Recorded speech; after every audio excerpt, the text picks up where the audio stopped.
Hey y'all, welcome back to Just Shay and Friends. And I know it's been a while since I made a podcast episode, but today, friends, I have been summoned and I am here because autism moms all over the world, they sleep deprived and everybody's having problems getting their child to A, fall asleep, or B, stay asleep. So I did some research and today we're going to talk about it. We're going to talk about number one, why isn't my child sleeping? Why is this happening? Two, how is this affecting my child, the not sleeping? How is it affecting? And three, what can I do about this? Now, in order to take control of any situation, you need to get more information. And so I already did the legwork for you. I'm just going to sprinkle some awareness on this situation so we can deal with it a lot better. All right. Now, let's start off with why, number one, because this is the most important, I think. And I found an article from The Transmitter. This article was written by Hannah Ferraro. All right. And it's recent, February 2020, which means that all the studies and things that are mentioned in this article are from recent research. So this is a credible source in my eyes. So I'm giving it to you guys. I will put it in the description for y'all to go ahead and, click a link or whatever the case may be. So let's get it started.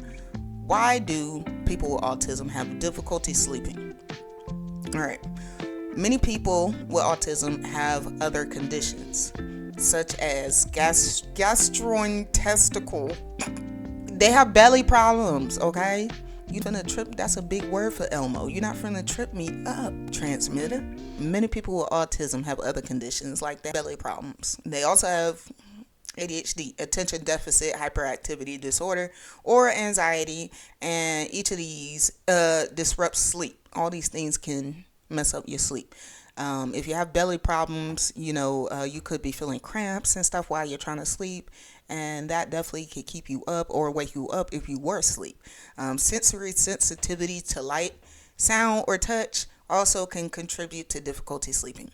And then sleep problems may also be an indicator of depression in autistic people. Now, they don't know if the depression is caused by the sleep problems or vice versa. That part is unclear, but they do know there's a correlation. Individuals with these other conditions, if you taking medications for your ADHD, for example, that could definitely keep you up. It could cause insomnia as well. What else do we have? Cases. People on the spectrum could have a mutation that makes them prone to sleep problems. There were studies that suggest that individuals with autism are more likely than neurotypical people to have mutations in genes that govern their sleep-wake cycle. So basically, this mutation that controls when you sleep and wake up, etc. And these mutations that they speak of affect the levels of melatonin, which is a natural hormone that your body is supposed to create that controls your sleep. So that's why sometimes you hear people telling you, if your kid isn't sleeping, they might need a little melatonin because their melatonin levels are low. They could be. So this is the why. I just want to point out that this video is for the moms, but this video is also for my autistic adults that's just trying to figure it out.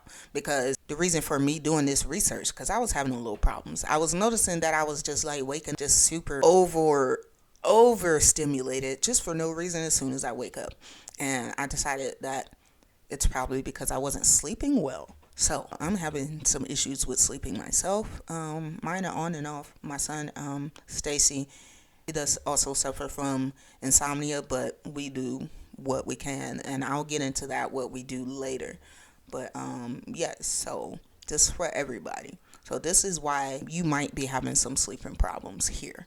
Now, another thing I want to get into before I talk about how it's affecting the body, the lack of sleep.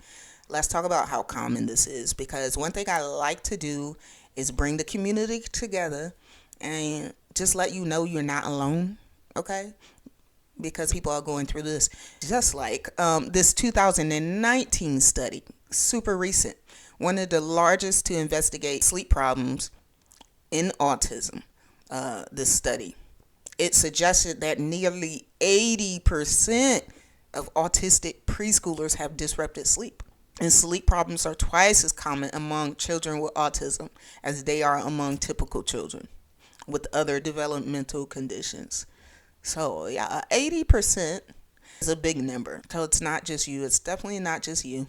All right, now let's talk about number 2. How is this affecting my child? How is this affecting me if I'm having these problems? All right. Does this lack of sleep have consequences? Now, if you're not getting enough sleep, especially the autism mom, this is for everybody. You're not operating at your full potential when you wake up, and you could potentially have a not so good day because you didn't sleep well. We all know this, right? But let's look a little bit further into this. So there's evidence that too little sleep can exacerbate autism features, such as poor social skills.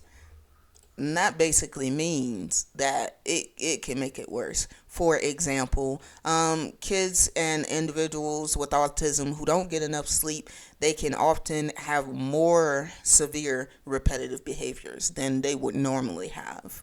So that's something to think about. And they could definitely have a tougher time making friends and other people on the spectrum because it affects your social battery and all that stuff. They also tend to score lower on tests of intelligence. My goodness, if you had not slept and you're going to school the next day, that could affect your day at school. If you had not slept and you get up and go to work the next day, that could affect your day at work. Person with autism, mom with child with autism. Okay, so it's unclear whether all these problems are from the poor sleep, they stem from it, contribute to it, or both. It's unclear. It's research. Nobody knows for sure. We just know that it does it. In 2009, there was a study that found that kids with autism who have sleep difficulties are more hyperactive. Sad face. They're more hyper. That sounds kind of backwards, doesn't it? You would think if your kid were tired, then your kid would be calmer. You would think that, right? Nah, they're more hyperactive because they probably have the ADHD also, and easily distracted than those who slept well. So it's doing all this stuff to your poor baby, and untrained eye, it may look like your child is just acting out, misbehaving even whole time. Your kid is definitely tired. Your kid is not getting enough sleep, and this is a result of it. More severe repetitive behaviors. They're not doing well socially. They have a harder time making friends and talking to their friends. Lower test scores. All this stuff. It could happen. This is how your child can be affected, and this is how you could be affected by lack of sleep. All right, now let's talk about what we can do about this, because we're not just going to leave it like this. Now that we know the information, why it's happening, what can happen to us if we don't get no sleep, now we know why we acting like this. We know why our kids are acting like this throughout the day. They're not sleeping, honey. They're not sleeping. All right? So, are there treatments available to help people with autism sleep better? So in some ways, you can help your kids sleep better, or you can help yourself sleep better without medication. It could be something as simple as establishing a routine.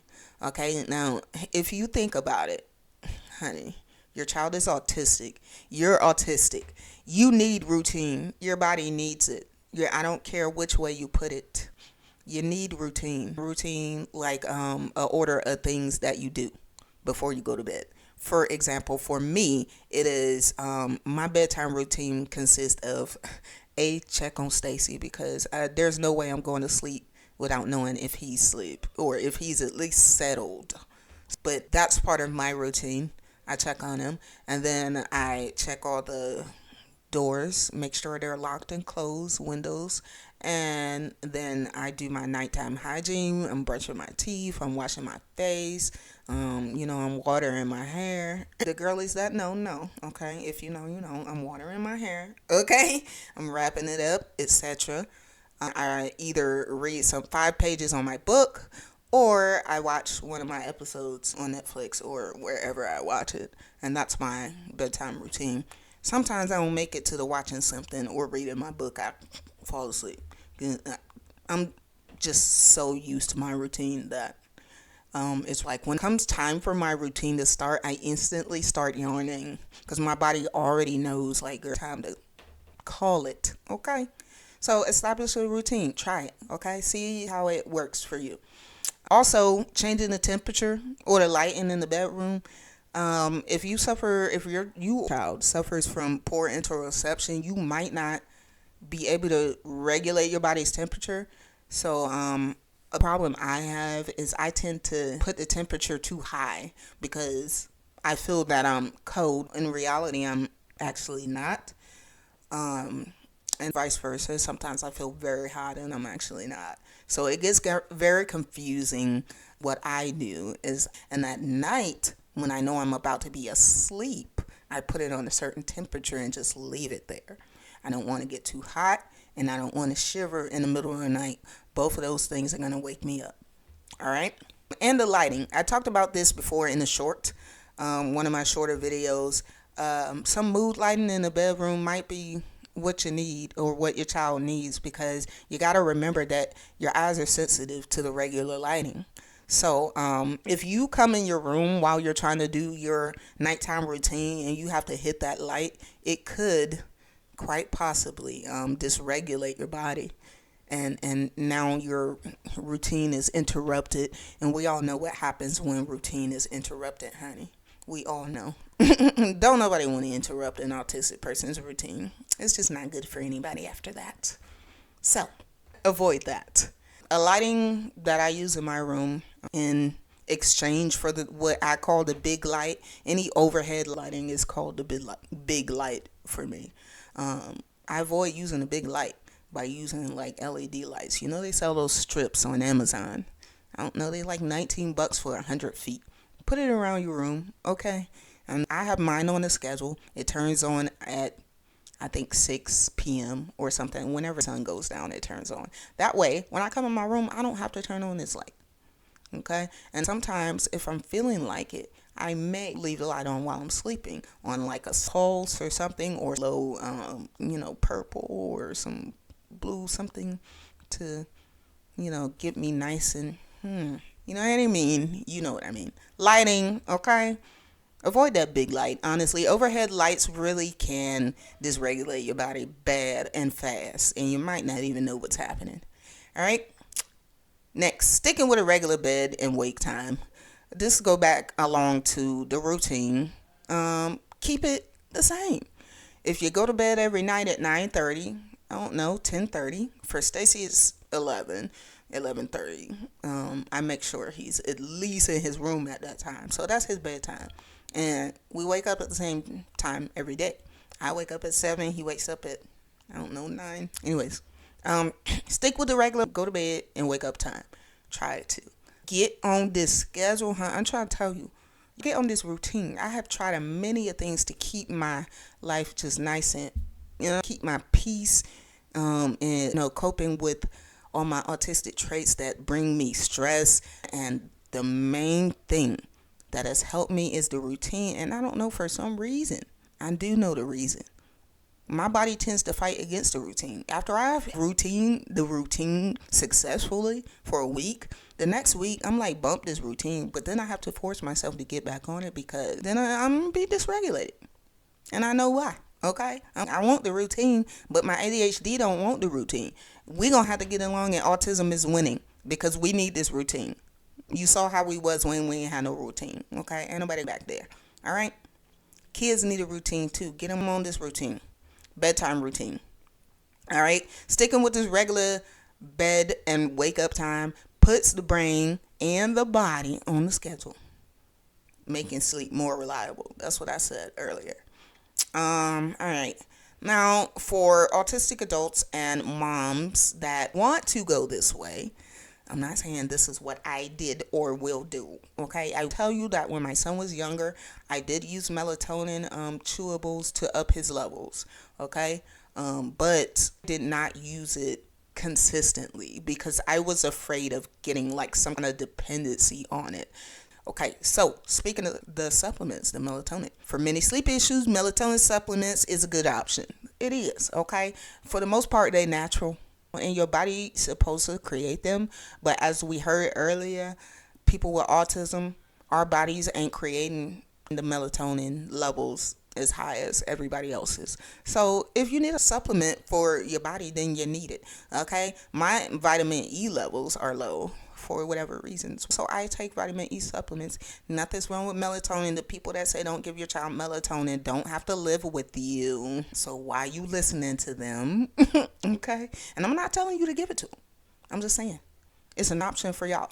And it's definitely an option for you autistic adults out there. I prefer organic because I do have me a bottle just for those days where I'm like, look, I know I have to work this week. I need to get some good sleep, but I have the organic one, and any vitamins that I buy are organic.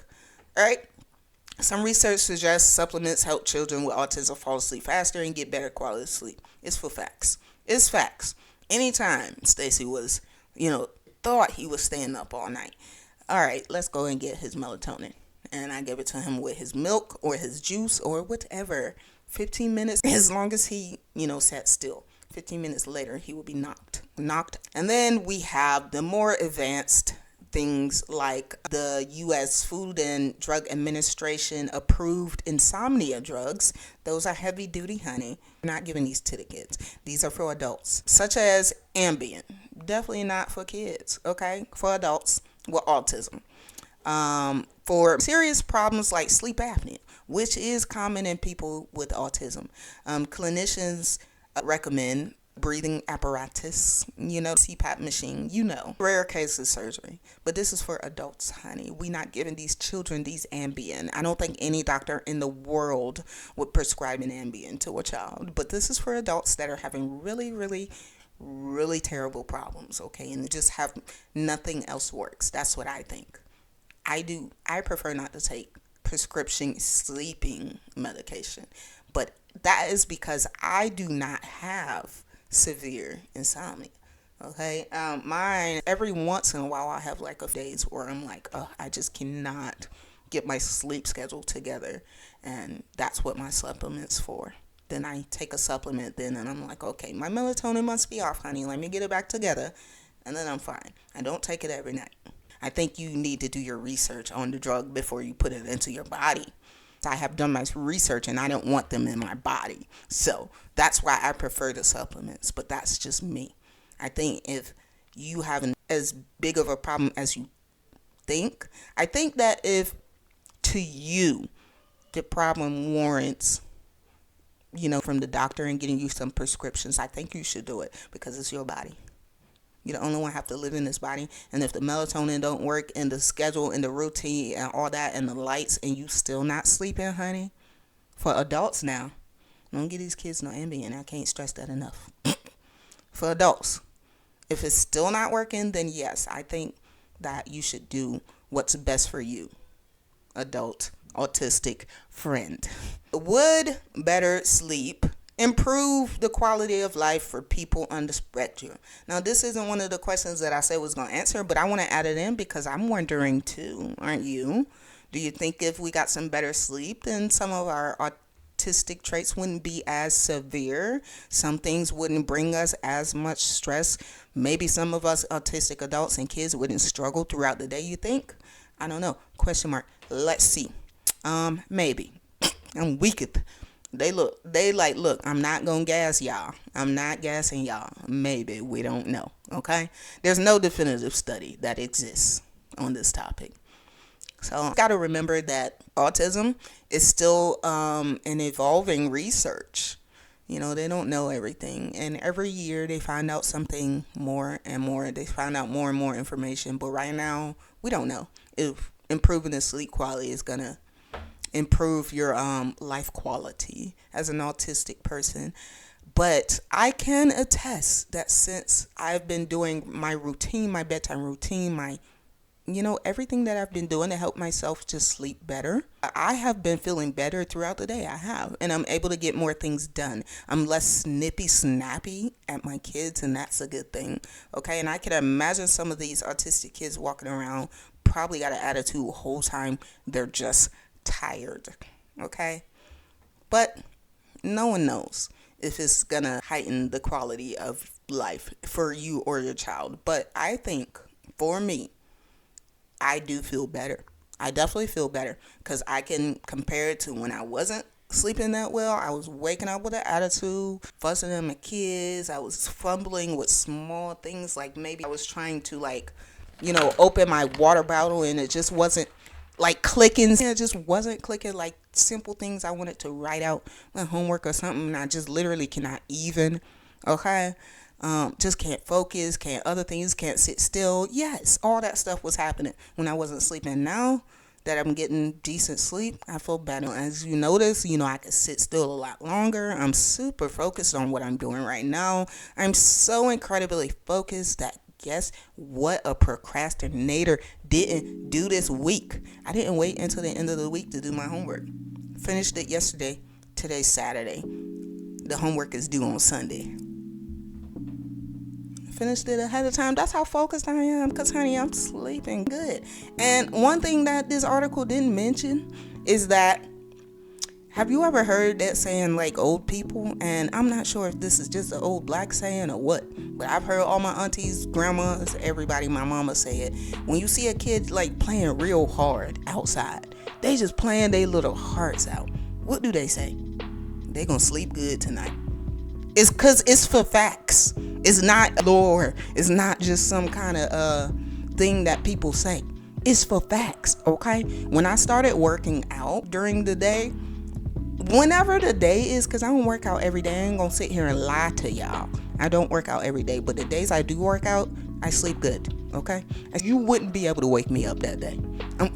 I'm knocked out, okay? And actually on Monday when I went to the gym, I fell asleep at 8:30. And that was ahead of my schedule. But whatever. I must have been tired because week 4 I wasn't sleeping. But anyways, went to the gym that morning. I had no issue sleeping. None. Okay. I closed my eyes at 8:30. Opened my eyes. It was 6:30 in the morning. So, look, I'm trying to tell you, exercise. You can get your kid out there playing, running around as much as they can. Look, if you can, get your kid out there. Have them exercise. I don't know. Do flips. Whatever kids do. What do kids be doing? Take them to the park, etc. It's been so long since I had a little kid. I don't know what little kids. What y'all be doing? Take them to the park. Get them active. Trampoline park is my best. I love that. When I see Stacy got just mad energy. Just the ADHD in. The hyperactivity is hyper. I'm like, you going to the trampoline park. Because one thing you're going to do over there is jump your little heart out, okay? I'm like, yeah, he sleep good tonight. And he do, okay? And he do sleep good that night. Every time. All right? So I hope this helped y'all. Thank you so much for watching my videos. And I just want to take this moment right here to appreciate everyone for hitting that subscribe button. We are at 9K subscribers. Hold on, let me check. It might be more than 9K now. Just checked last night. Me see 9,008 subscribers on YouTube. Confetti, applause sound. Thank you everybody for joining us, and I love how interactive everybody is here on YouTube. Keep on typing in your comments. I'm looking at all of them. I try to respond to most of them, but thank you so much. And if you like this here video, please watch the next one over there. Is it there, friend? Okay, watch it. Okay, this one over there. Okay, bye.